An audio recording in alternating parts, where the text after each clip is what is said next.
कैसे हो आप सब। आशा करता हूँ आपको जो ये घर पर आपके विद्यालय का अनुभव मिल रहा है आप उसे बहुत एंजॉय कर रहे होंगे और एंजॉयमेंट के साथ साथ आपकी पढ़ाई भी हो रही होगी। आप सभी ने अपना कॉपी और कलम तो ले ही लिया होगा, तो आइए देखते हैं आज के एपिसोड में हम क्या पढ़ेंगे।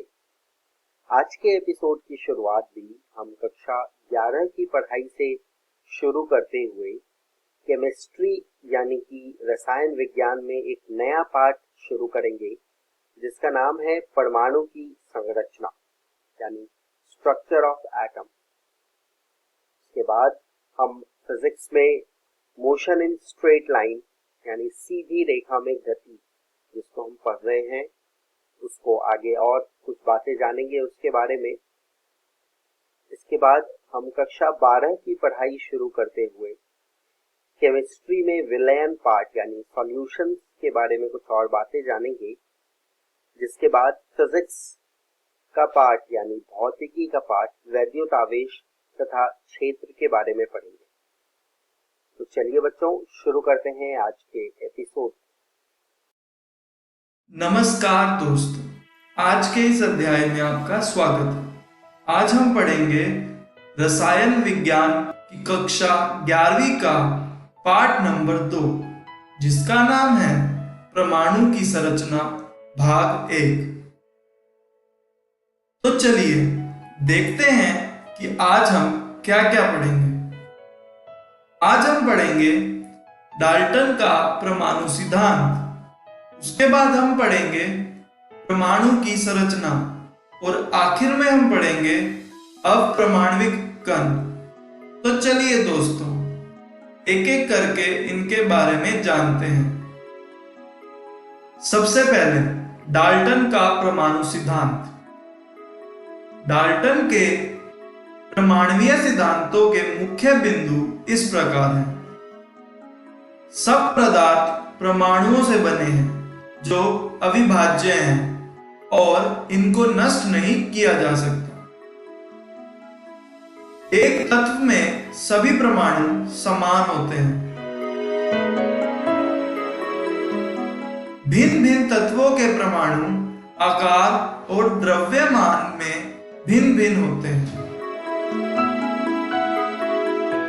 जैसा कि आप देख रहे हैं यहाँ पर एक ऑक्सीजन परमाणु दो हाइड्रोजन परमाणु से जुड़कर एक पानी का अणु बना रहा है। यहाँ पर दोनों हाइड्रोजन परमाणु का आकार और द्रव्यमान एक जैसा है, जबकि एक ऑक्सीजन परमाणु का आकार और द्रव्यमान हाइड्रोजन परमाणु से अलग है। चलिए बढ़ते हैं अपने अगले विषय की तरफ। परमाणु क्या है? परमाणु एक रसायन का सबसे छोटा कण है जो प्रकृति में मौजूद है, जैसा कि आप इस दृश्य में देख रहे हैं। चलिए आगे बढ़ते हैं। परमाणु की संरचना। परमाणु छोटे छोटे कणों से बने होते हैं जिन्हें इलेक्ट्रॉन, प्रोटॉन और न्यूट्रॉन कहा जाता है, जैसा कि आप इस दृश्य में देख पा रहे हैं। चलिए दोस्तों बढ़ते हैं अपने अगले विषय की तरफ। अप्रमाणविक कण। परमाणु जिन छोटे कणों से बने होते हैं उन्हें अप्रमाणविक कण कहा जाता है। यह इस प्रकार है: इलेक्ट्रॉन, प्रोटॉन, न्यूट्रॉन। आइए एक एक करके इनके बारे में जानते हैं। सबसे पहले इलेक्ट्रॉन। इलेक्ट्रॉन परमाणु के ऋणात्मक आवेश कण होते हैं जो परमाणु के केंद्र के चारों ओर घूमते हैं, जैसा कि आप इस चित्र में देख रहे हैं। चलिए दोस्तों आगे बढ़ते हैं। इलेक्ट्रॉन की खोज। इलेक्ट्रॉन की खोज सन 1897 में जे थॉमसन ने कैथोड किरण ट्यूब की मदद से की थी। आइए जानते हैं उन्होंने इलेक्ट्रॉन की खोज कैसे की थी।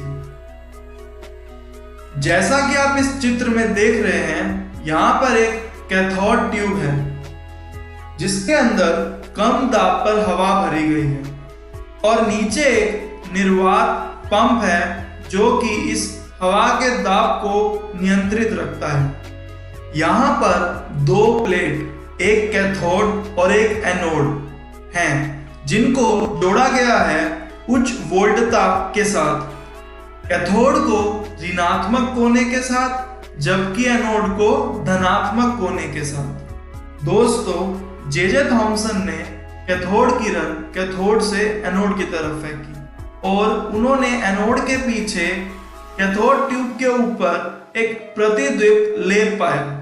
ऐसा तभी हो सकता था अगर कैथोड किरण में कोई ऋणात्मक अनुपात है और इसी को इन्होंने इलेक्ट्रॉन का नाम दिया। तो ऐसे हुई थी इलेक्ट्रॉन की खोज। चलिए दोस्तों, आगे बढ़ते हैं। प्रोटॉन, हाइड्रोजन से प्राप्त होने वाले सबसे हल्के धनात्मक आयन को प्रोटॉन कहते हैं, जैसा कि आप इस दृश्य में देख रहे हैं। प्रोटॉन की खोज।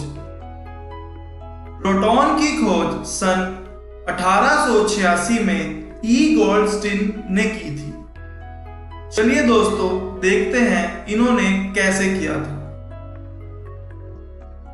दोस्तों, जैसा कि आपने इलेक्ट्रॉन की खोज में प्रयोग हुए उपकरणों को देखा, यह भी बिल्कुल समान उपकरण है, लेकिन ई गोल्डस्टीन ने इस बार एनोड से कैथोड की तरफ एनोड किरण फेंकी और उन्होंने कैथोड के पीछे प्रतिद्वीप लेप पाया।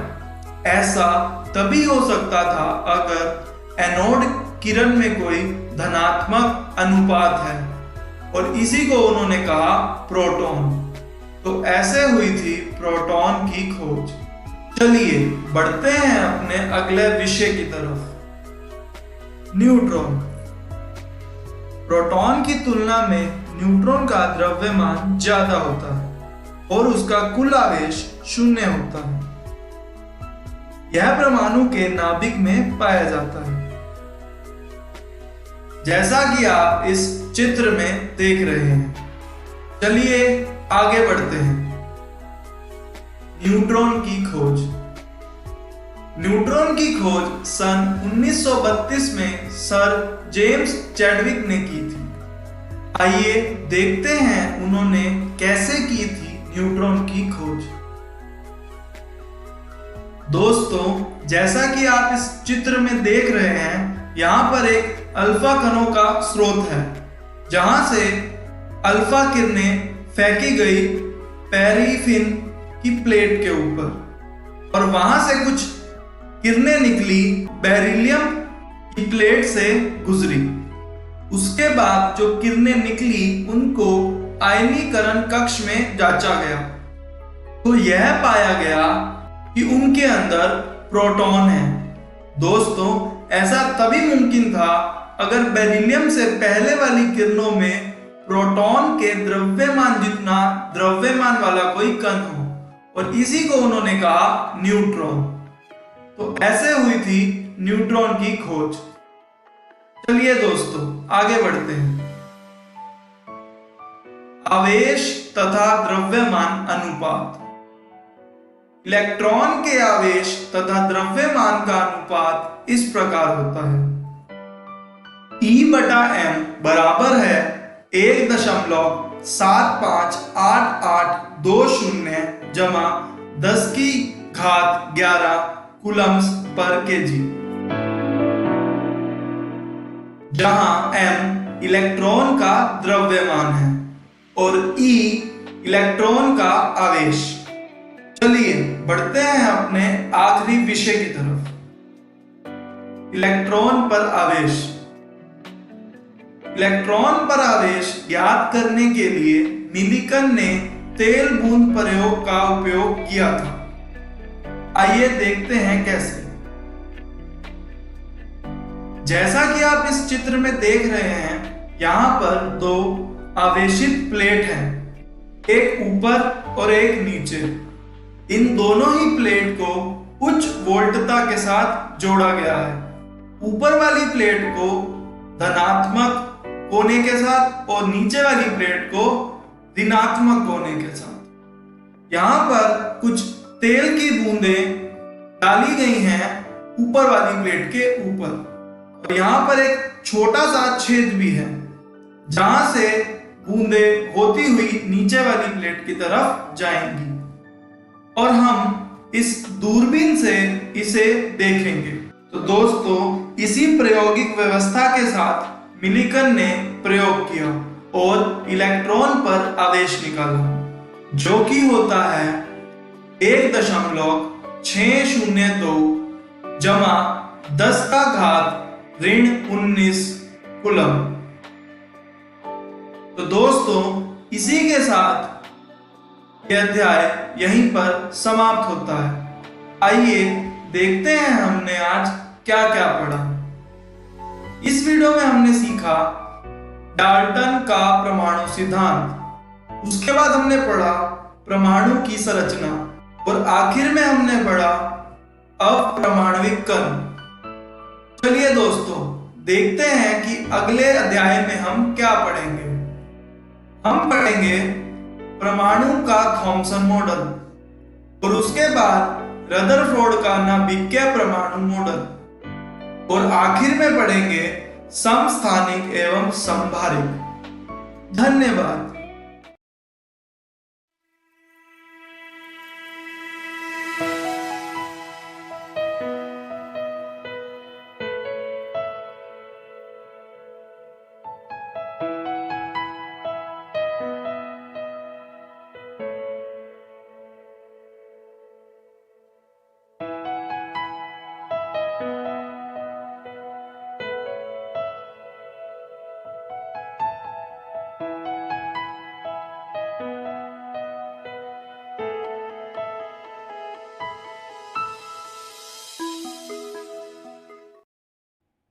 नमस्कार दोस्तों, आज हम पढ़ने जा रहे हैं कक्षा 11वीं के भौतिकी का अध्याय सरल रेखा में गति भाग 3।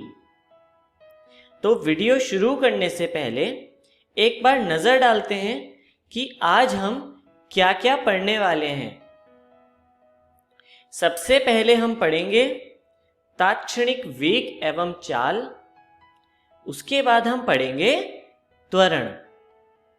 तो चलिए शुरू करते हैं तात्क्षणिक वेग से, जिसको इंग्लिश में कहते हैं इंस्टेंटेनियस वेलोसिटी। औसत वेग बताता है कि किसी वस्तु की स्थिति में एक निश्चित समय अंतराल में किस दर से परिवर्तन हो रहा है। मतलब औसत वेग हमें एक निश्चित समय अंतराल की जानकारी देता है।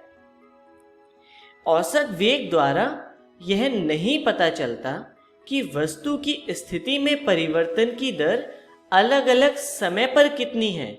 मतलब औसत वेग द्वारा हमें अलग अलग समय पर गति की जानकारी नहीं मिलती है। तो चलिए आगे देखते हैं। एक निश्चित समय पर किसी वस्तु के वेग को तात्क्षणिक वेग कहते हैं। चलिए इसे एक उदाहरण से देखते हैं। मान लीजिए ये गाड़ी गति कर रही है, और जैसा आपने देखा ये शुरू में विश्राम की अवस्था में थी, मतलब रेस्ट पोजीशन में थी, और ये लास्ट में वापस से रेस्ट पोजीशन में आ गई। मतलब इसका वेग समय के साथ बदल रहा है। तो एक निश्चित समय पर इसके वेग को तात्क्षणिक वेग कहते हैं। चलिए आगे चलते हैं और इसका सूत्र समझते हैं। किसी वस्तु का तात्क्षणिक वेग उसके औसत वेग के बराबर होता है यदि वस्तु की दोनों स्थितियों के बीच का समय अंतराल 0 के निकट हो। चलिए हम औसत वेग का सूत्र लिखते हैं, जिसमें लिमिट लगा देते हैं टाइम के लिए 0 की तरफ। तो इसे लिखते हैं v बराबर limit delta t tends to 0 delta x बटे डेल्टा टी।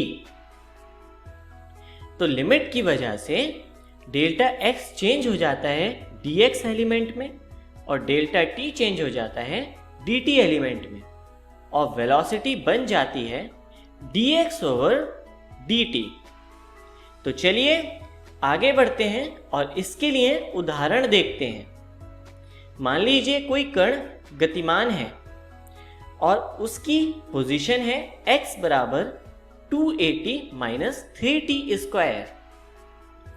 अगर a का मान 0.2 है जो कि एक नियतांक है और समय 1 सेकंड है, तो हमें इस समय पर ताक्षणिक वेग का मान ज्ञात करना है। तो उसके लिए हम यह सूत्र लगाते हैं, v बराबर dx ओवर dt बराबर d by dt 280 minus 3t square. तो जब हम 280 माइनस 3t स्क्वायर का डिफरेंशिएशन करते हैं तो हमें मिलता है 2a माइनस 6t, जहां पर a की वैल्यू हम रखते हैं 0.2 और टाइम की वैल्यू रखते हैं 1 सेकेंड। तो चलिए देखते हैं, v बराबर 2a माइनस 6t बराबर 2 मल्टीप्लाई 0.2 माइनस 6 मल्टीप्लाई 1 बराबर माइनस 5.6 मीटर पर सेकेंड। तो चलिए अब हम आगे चलते हैं और ताक्षणिक चाल पर नजर डालते हैं। ताक्षणिक वेग का परिमाण ही ताक्षणिक चाल कहलाती है। चलिए देखते हैं उदाहरण से। मान लीजिए ताक्षणिक वेग का मान है v बराबर माइनस 5.6 मीटर पर सेकेंड। तो इसके लिए ताक्षणिक चाल का मान हो जाएगा u is equal to 5.6 metre पर सेकेंड। यहाँ पर हमने ताक्षणिक वेग का केवल परिमाण लिया है, इसलिए माइनस साइन नहीं आया है। एक और उदाहरण देखते हैं, v is equal to 6 metre पर सेकेंड। इसके लिए ताक्षणिक चाल का मान हो जाएगा u is equal to 6 metre पर सेकेंड। क्योंकि 6 मीटर पर सेकेंड पहले से ही धनात्मक है, इसलिए इस केस में ताक्षणिक चाल और ताक्षणिक वेग का मान बराबर हो जाएगा। तो चलिए आगे चलते हैं और देखते हैं त्वरण के बारे में। त्वरण को इंग्लिश में कहते हैं एक्सीलरेशन। समय के साथ वेग परिवर्तन की दर को त्वरण कहते हैं। चलिए इसको उदाहरण से समझते हैं। आपने सड़कों पर गाड़ियों को चलते हुए जरूर देखा होगा। तो जब ट्रैफिक लाइट सिग्नल रेड होता है तब वहां गाड़ियां आके रुक जाती हैं। जैसा कि आप चित्र में देख सकते हैं, लाल गाड़ी रुक गई है। तो इसका अंतिम वेग हुआ 0, जबकि प्रारंभिक वेग का एक निश्चित मान था। तो यहां से हमें पता चलता है वेग समय के साथ परिवर्तित हो सकता है और इसी दर को त्वरण कहते हैं। चलिए आगे चलते हैं और औसत त्वरण के बारे में पढ़ते हैं। वेग परिवर्तन तथा समय अंतराल के अनुपात को औसत त्वरण कहते हैं। इसका SI मात्रक होता है मीटर पर सेकंड स्क्वायर और विमा होती है m0 L1 t-2। इसका सूत्र होता है A बराबर v2 minus v1 upon t2 minus t1। तो चलिए आगे चलते हैं और इसके लिए हम उदाहरण देखते हैं। मान लीजिए कोई कण गतिमान है और उसका प्रारंभिक वेग है 40 मीटर पर सेकेंड तथा अंतिम वेग है 60 मीटर पर सेकेंड। इसी प्रकार प्रारंभिक समय है 6 सेकेंड और अंतिम समय है 8 सेकेंड। तो चलिए इसके लिए हम औसत त्वरण देखते हैं। औसत त्वरण का सूत्र है A बराबर v2 minus v1 upon t2 minus t1। तो चलिए इस सूत्र में हम सभी चरों के मान रखते हैं। तो यहाँ पर आया 60 मीटर पर सेकेंड माइनस 40 मीटर पर second upon 8 second minus 6 second, जिसे हम लिख सकते हैं 20 मीटर पर सेकेंड अपॉन 2 सेकेंड, जिससे हमें एक्सेलरेशन की वैल्यू मिलती है 10 मीटर पर सेकेंड स्क्वायर। तो चलिए इसी के साथ हम आगे चलते हैं और ताक्षणिक त्वरण को समझते हैं, जिसे इंग्लिश में कहते हैं इंस्टेंटेनियस एक्सेलरेशन। एक निश्चित समय पर किसी वस्तु के त्वरण को ताक्षणिक त्वरण कहते हैं। जिस प्रकार एक निश्चित समय पर किसी वस्तु के वेग को ताक्षणिक वेग कहते हैं, इसी प्रकार ताक्षणिक त्वरण भी एक निश्चित समय पर डिफाइन किया जाता है। इसे एक निश्चित समय पर वेग और समय ग्राफ की स्पर्श रेखा के ढलान के रूप में भी परिभाषित किया जाता है। तो आइए अब हम इसका सूत्र देखते हैं। इसे हम लिखते हैं a बराबर limit t tends to 0 delta v upon delta t। तो चलिए अब हम आगे बढ़ते हैं और इसके लिए उदाहरण देखते हैं। मान लीजिए कोई कण गतिमान है जिसका वेग इस तरह से दिखाया है, v बराबर 480 माइनस टी स्क्वायर, जहां पर a एक कांस्टेंट है जिसकी वैल्यू है 2 और t समय है जिसकी वैल्यू है 1 सेकेंड।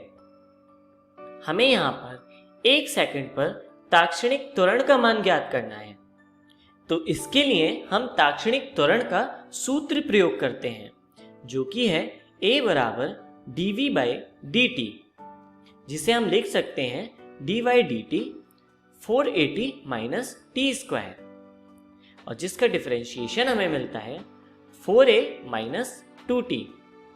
अब यहाँ पर हम a का और t का मान रखते हैं, जो कि इस तरह से है a बराबर 4a minus 2t is equal to 4 multiply by 2 minus 2 multiply by 1 is equal to 6 metre पर सेकेंड स्क्वायर। तो यहाँ पर हमें एक्सेलरेशन मिलता है 6 मीटर पर सेकेंड स्क्वायर। तो चलिए आगे बढ़ते हैं और एक समान त्वरण के बारे में पढ़ते हैं, जिसे इंग्लिश में कहते हैं यूनिफॉर्म एक्सेलरेशन। यदि वेग परिवर्तन की दर नियत है तो त्वरण एक समान त्वरण कहलाता है। चलिए इसे ग्राफ से समझते हैं। यहां पर पहला ग्राफ है वेग और समय के बीच, जो इस तरह से है। यहां पे आप देख सकते हैं ग्राफ एक सरल रेखा है जो प्रदर्शित करता है कि वेग एक समान गति से परिवर्तित हो रहा है।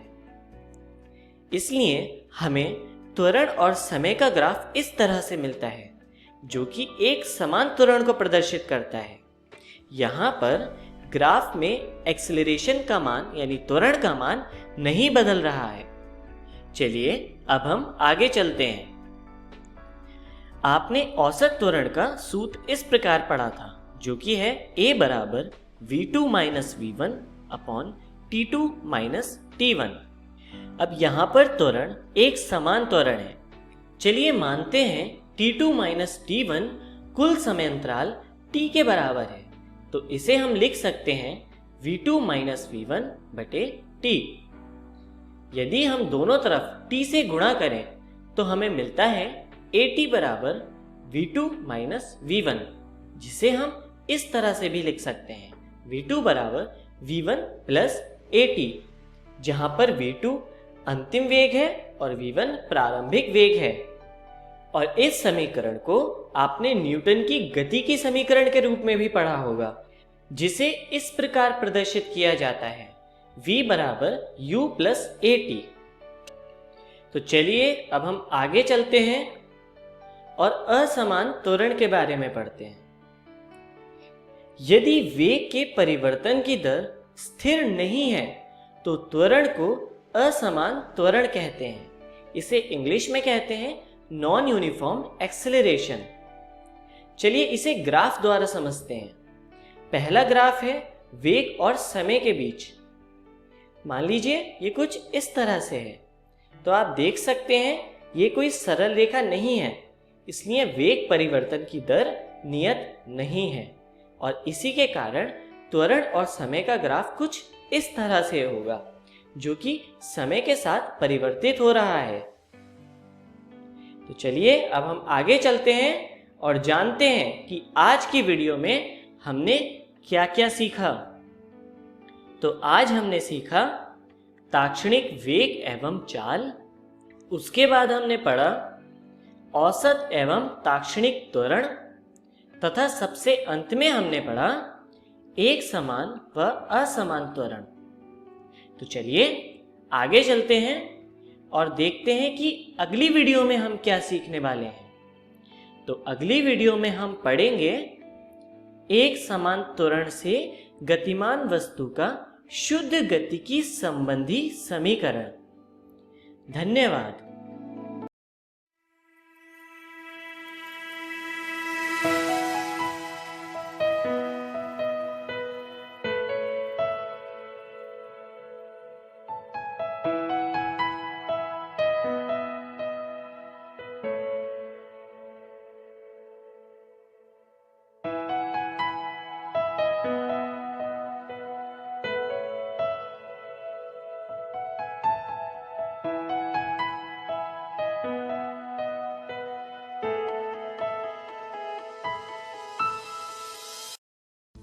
कोरोना वायरस का खतरा होगा कम जब हाथों को बार बार धोएंगे हम।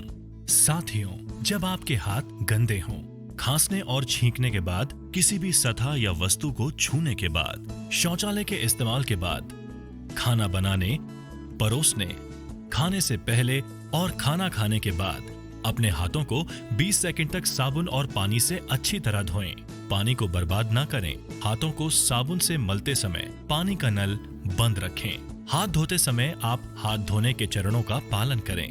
पहले हथेली से हथेली, फिर हथेलियों के पीछे, अंगुलियों के बीच में, अंगुलियों के पीछे, अंगूठे के तले पर और आखिर में अंगुली के नाखूनों को अच्छी तरह धोएं। यदि किसी को खांसी, बुखार या सांस लेने में तकलीफ जैसे लक्षण हैं या अधिक जानकारी चाहिए तो अपने नजदीकी सरकारी अस्पताल या सरकार के टोल फ्री नंबर 104 या 1075 पर संपर्क करें। बिहार सरकार और यूनिसेफ द्वारा जनहित में जारी। हाथों को मल के स्वच्छ करेंगे साबुन और साफ जल से। याद रखेंगे सुमन के एस सीधे हाथ साबुन मल के, यू उल्टे हाथ रगड़ के। याद रखेंगे सुमन के। एम मुट्ठी के ऊपर हाथ फिरा के, ए अंगूठे के ऊपर गोल घुमा के। याद रखेंगे सुमन के। एन नाखूनों को हथेली पे चमका के, कलाई के पास छल्ला बना के। याद रखेंगे सुमन के। स्वच्छ रखेंगे हाथ तो स्वस्थ रहेंगे आप। नमस्कार दोस्तों, आज हम विलियन पार्ट का तीसरा भाग शुरू करने जा रहे हैं। इस वीडियो को शुरू करने से पहले मैं आपको बता देना चाहता हूं कि आज हम क्या क्या पढ़ने वाले हैं। सबसे पहले हम लोग राउल्ट का नियम पढ़ेंगे या फिर हम राउल्ट नियम पढ़ेंगे और उसके बाद हम लोग आदर्श एवं अनादर्श विलियन के बारे में पढ़ेंगे। तो आइए शुरू करते हैं राउल्ट नियम से। राउल्ट नियम फ्रेंच रसायनज्ञ फ्रांसिस मार्टे राउल्ट द्वारा दिया गया था। यह नियम 1886 में दिया गया था। यह द्रव विलियन के वाष्प दाब पर आधारित है। इस नियम को फ्रांसिस मार्टे राउल्ट ने द्रव विलियन के वाष्प दाब के लिए बनाया था। अब देखते हैं राउल्ट नियम कहता क्या है। राउल्ट नियम कहता है कि वाष्पशील द्रवों के विलयन में प्रत्येक अवयव का आंशिक दाब विलयन में उसके मोल अंश के समानुपाती होता है। एक बार और इस बात को मैं दोहराता हूँ। राउल्ट नियम कहता है कि वाष्पशील द्रवों के विलयन में प्रत्येक अवयव का आंशिक दाब विलयन में उसके मोल अंश के समानुपाती होता है। ये राउल्ट नियम है। आप इस पूरे वाक्य को अपनी कॉपियों में लिख लीजिए। यह बहुत ही जरूरी चीज है परीक्षा के उद्देश्य से। इसके बाद देखते हैं राउल्ट नियम का मैथमेटिकल एक्सप्रेशन।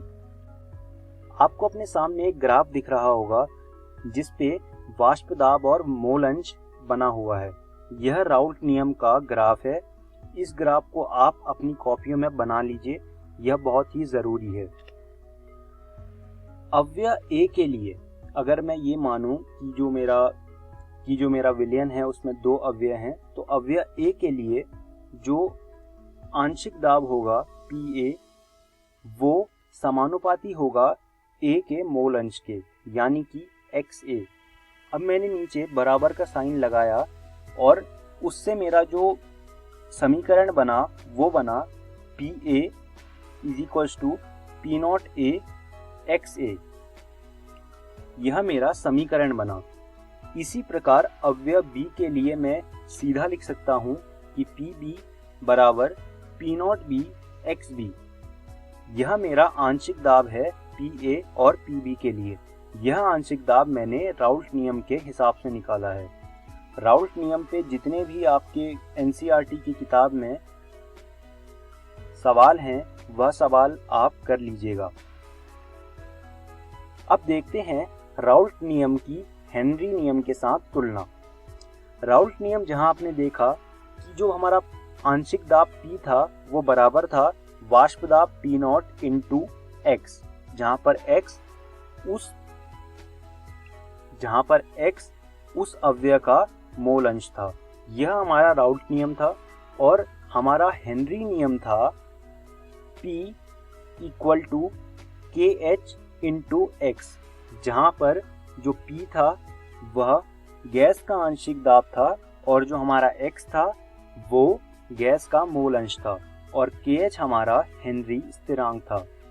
अगर आप दोनों की तुलना करें आपस में, राउल्ट नियम और हेनरी नियम की, तो आप देख पा रहे हैं दोनों में कोई ज़्यादा अंतर नहीं है। अंतर है तो बस P0G और KH का।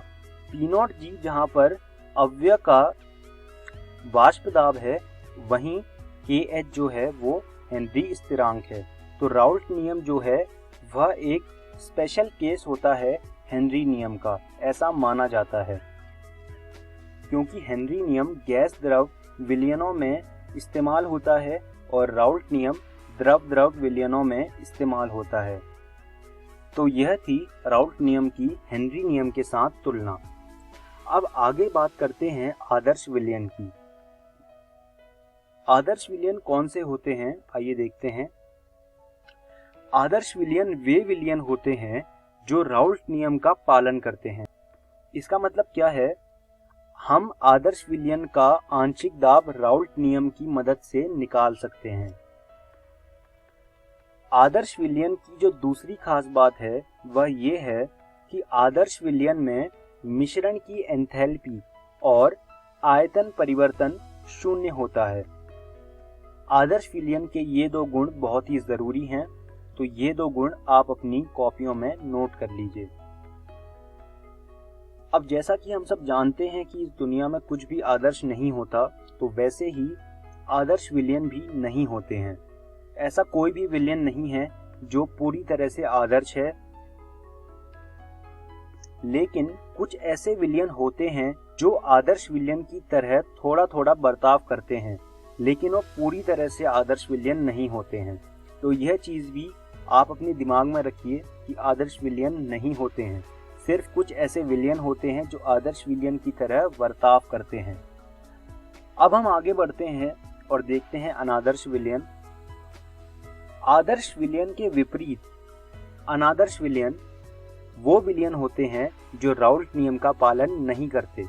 हम राउल्ट नियम की मदद से अनादर्श विलयन का आंशिक दाब नहीं निकाल सकते, या हम राउल्ट नियम का यहाँ पर उपयोग नहीं कर सकते। ये विलयन राउल्ट नियम के माध्यम से अनुमानित वाष्प दाब में धनात्मक और ऋणात्मक विचलन देते हैं। यह आदर्श नियम की एक बहुत ही खास बात है और ये जो विचलन है हम आगे देखेंगे, और यह धनात्मक और ऋणात्मक विचलन बहुत ही जरूरी है और बहुत ही महत्वपूर्ण है परीक्षा के उद्देश्य से। अब आगे बढ़ते हैं अनादर्श विलयन में विचलन। पहला विचलन होता है धनायन विचलन। धनायन विचलन में आप देख सकते हैं दो तरह की रेखाएं बनी हुई हैं, एक डॉट से बनी है और एक कंटिन्यू रेखा बनी हुई है। डॉट से बनी हुई रेखा जो है वह राउट नियम से निकले हुए वाष्प दाब को दर्शाती है, और वहीं जो कंटिन्यूअस रेखा बनी हुई है, जो एकदम काली है, वह रेखा उस आंशिक दाब को दर्शाती है जो अनादर्श विलयन के असल में आंशिक दाब हैं। तो यह होता है धनायन विचलन। धनायन विचलन में आपने एक चीज देखी होगी कि अनादर्श विलयन का जो असल में आंशिक दाब है वह राउल्ट लॉ से निकले हुए जो आंशिक दाब है उससे हमेशा ज्यादा ही है। तो यह होता है धनायन विचलन। दूसरा होता है ऋणायन विचलन। धनायन विचलन के एकदम विपरीत, ऋणायन विचलन में जो अनादर्श विलयन है उसका जो असल में आंशिक दाब है वह राउल्ट नियम से निकले हुए आंशिक दाब के हमेशा कम आता है।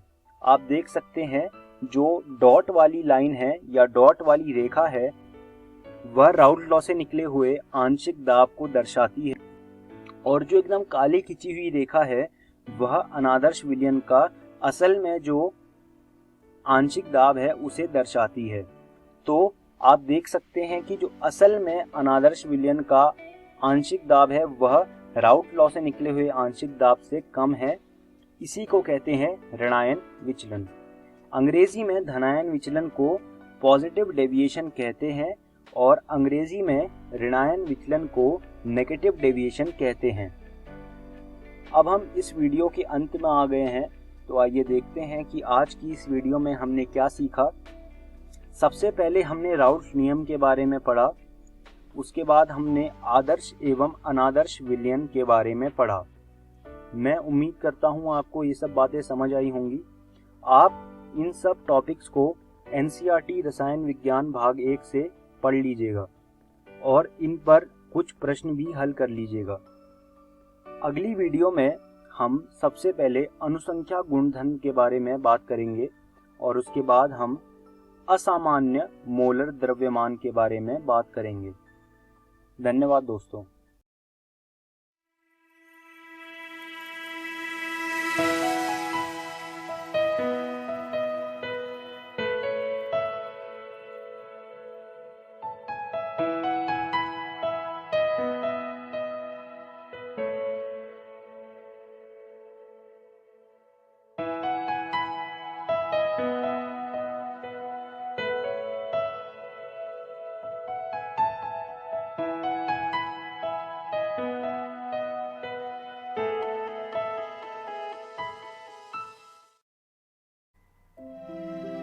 Hello friends, welcome to this physics video lecture. दोस्तों, अभी तक हम चैप्टर 1 विद्युत आवेश तथा क्षेत्र के 5 भागों को पढ़ चुके हैं।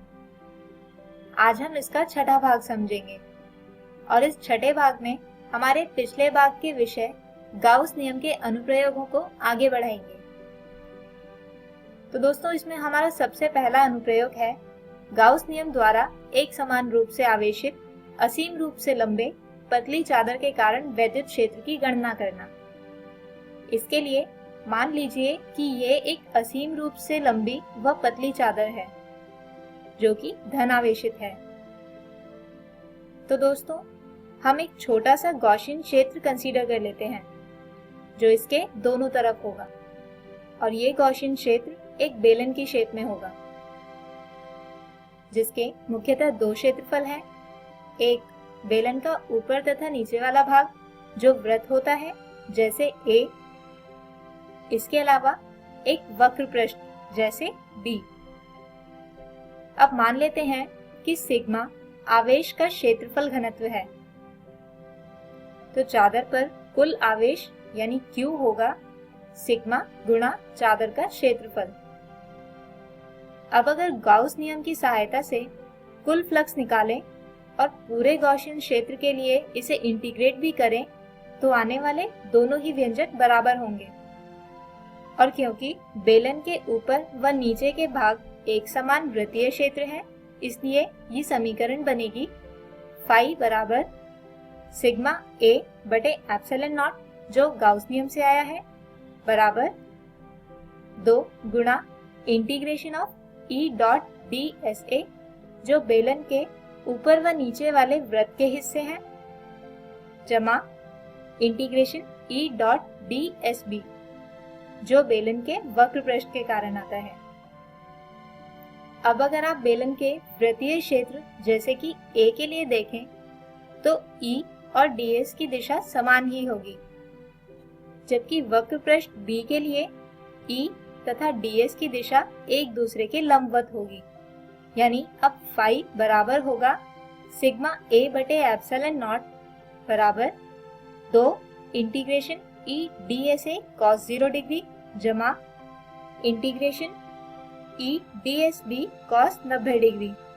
अब जैसा कि आप जानते हैं कि cos 90 डिग्री और cos 0 डिग्री की वैल्यू रखने पर इक्वेशन आएगी फाई बराबर सिग्मा A बटे एप्सिलॉन नॉट बराबर 2 इंटीग्रेशन E DSA। क्योंकि दोस्तों cos 90 डिग्री वाला कंपोनेंट यहाँ पर 0 हो जाएगा, यानी फाई बराबर होगा 2 गुणा E इंटीग्रेशन ऑफ DSA। और इसे हल करें तो आता है सिग्मा A बटे एप्सिलॉन नॉट बराबर 2 गुणा E गुणा A, जहाँ पर A इस चादर का क्षेत्रफल है, या यहाँ से वैद्युत क्षेत्र E का मान यदि निकाला जाए तो वह होगा सिग्मा A बटे 2A एप्सिलॉन नॉट। और क्योंकि अंश और हर में A उपस्थित है जो आपस में कट जाएंगे, तो E बचेगा सिग्मा बटे 2 एप्सिलॉन नॉट। आइए अब ज्ञात करते हैं गाउस नियम द्वारा गोलीय खोल के कारण वैद्युत क्षेत्र, जिसमें हम फर्स्ट केस लेते हैं जब बिंदु P खोल से बाहर हो। मान लीजिए एक गोलीय खोल है जिसकी त्रिज्या R है और इस गोलीय खोल पर कुछ धनावेश फैला हुआ है। अब हमें निकालना है इस गोलीय खोल के केंद्र से R दूरी पर स्थित कोई बिंदु जहां पर गोलीय खोल की वजह से कुल कितना वैद्युत क्षेत्र होगा, इसकी गणना करनी है।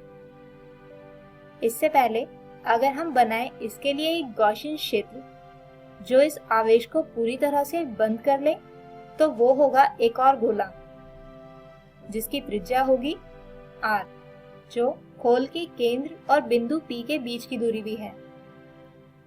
गॉसियन सतह B का कुल क्षेत्रफल होगा 4 पाई R की घात 2। अब हम इस गॉसियन क्षेत्र का एक छोटा सा भाग ds लें तो इसके लंब की दिशा होगी बाहर की ओर उन्मुख त्रिज्यीय, और ठीक इसी तरह वैद्युत क्षेत्र की दिशा भी होगी बाहर की ओर उन्मुख त्रिज्यीय ही, यानी E तथा तल के लंबवत दिशा हमेशा समांतर होगी, जिसकी वजह से हम इसे पूरे गोले के लिए इंटीग्रेट कर सकते हैं।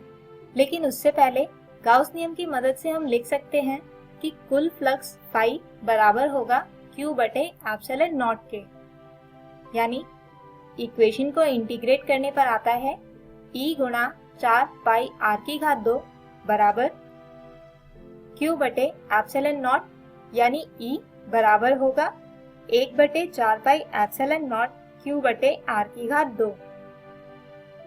अब अगली परिस्थिति में हम बिंदु P को गोलीय खोल के अंदर ही मान लेते हैं। तो दोस्तों इस केस में भी हम देख सकते हैं कि गॉसियन क्षेत्र का क्षेत्रफल होगा 4 पाई R की घात 2, और गाउस नियम की सहायता से फाई बराबर होगा Q बटे एप्सिलॉन नॉट के।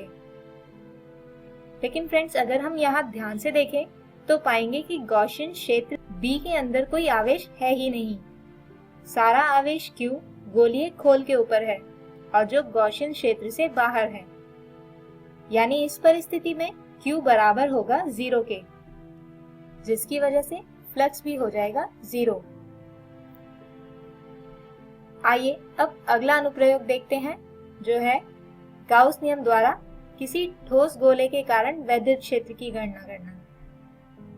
इसमें भी हम फर्स्ट केस लेते हैं जब बिंदु P गोले से बाहर हो। मान लीजिए एक ठोस गोला है जिसकी त्रिज्या R है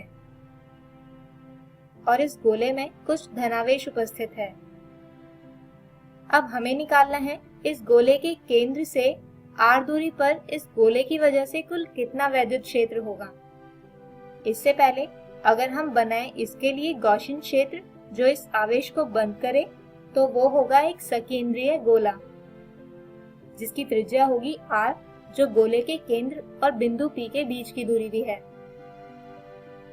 दोस्तों, गॉसियन सतह B का कुल क्षेत्रफल होगा 4 पाई r⁵2।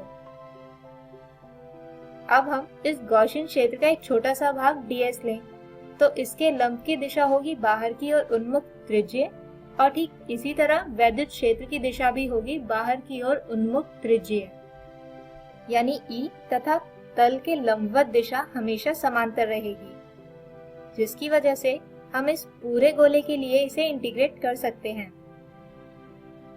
लेकिन उससे पहले गाउस नियम की मदद से हम लिख लेते हैं कि कुल फ्लक्स फाई बराबर होगा Q/ε0 के। तो फ्रेंड्स, यहाँ पर इस समीकरण को इंटीग्रेट करने पर आता है E गुणा 4 पाई r⁵2 बराबर Q/ε0, यानी यहाँ से E आता है 1/4 पाई ε0 Q/r⁵2। और दोस्तों, यह व्यंजक ठीक वैसा ही है जैसा किसी बिंदु आवेश या किसी गोलीय खोल के कारण बनने वाले वैद्युत क्षेत्र का होता है। यानी हम ये मान सकते हैं कि इस केस में गोले का पूरा आवेश गोले के केंद्र पर ही केंद्रित रहता है। आइए अब दूसरा केस लेते हैं, जिसमें बिंदु P गोले के अंदर हो। इसके लिए मान लीजिए कि ये एक ठोस गोला है जिसमें आवेश Q उपस्थित है। अब हम इस गोले के अंदर ही कहीं एक बिंदु P मान लेते हैं जो इस गोले के केंद्र से r दूरी पर है। बिंदु P से गुजरने वाला गॉसियन क्षेत्र भी एक गोला होगा, जिसे यहाँ B से दर्शाया गया है। इसी गॉसियन क्षेत्र का एक छोटा सा भाग लेते हैं और इसके बाद इसे पूरे क्षेत्र के लिए इंटीग्रेट करेंगे। यहाँ पर इस छोटे से क्षेत्र के तल का लंब भी बाहर की ओर उन्मुख त्रिज्य है, जबकि इस गॉसियन क्षेत्र का क्षेत्रफल होगा 4 पाई r⁵2। दोस्तों, मान लीजिए कि रो आवेश का आयतन घनत्व है, जिसका मान होगा रो बराबर Q/4/3 पाई r⁵3, यानी इस गोले का कुल आवेश बटे गोले का कुल आयतन। और दोस्तों, गॉसियन क्षेत्र से बंद होने वाला आवेश Q' होगा रो गुणा 4/3 पाई r⁵3, यानी आवेश का आयतन घनत्व गुणा गॉसियन क्षेत्र से बंद होने वाले गोले का आयतन। अब दोस्तों, गाउस नियम से फाई बराबर आता है Q'/ε0 के। इसके अलावा फ्लक्स बराबर होता है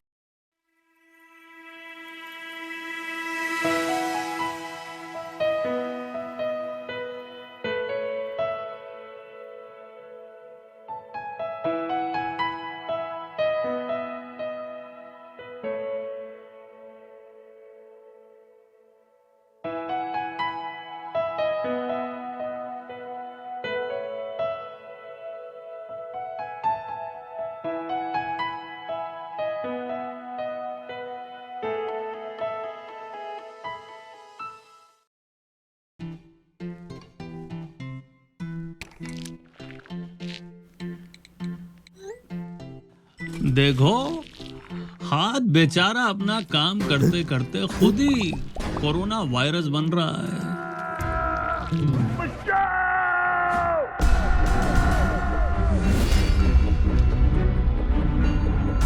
तुम मुझे 20 सेकंड दो, मैं तुम्हें इस वायरस से आजाद करूंगा। ये ले, ये भी ले।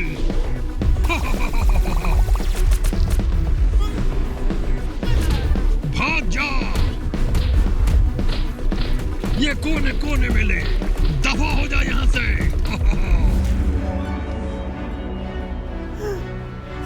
मैं जीत गया।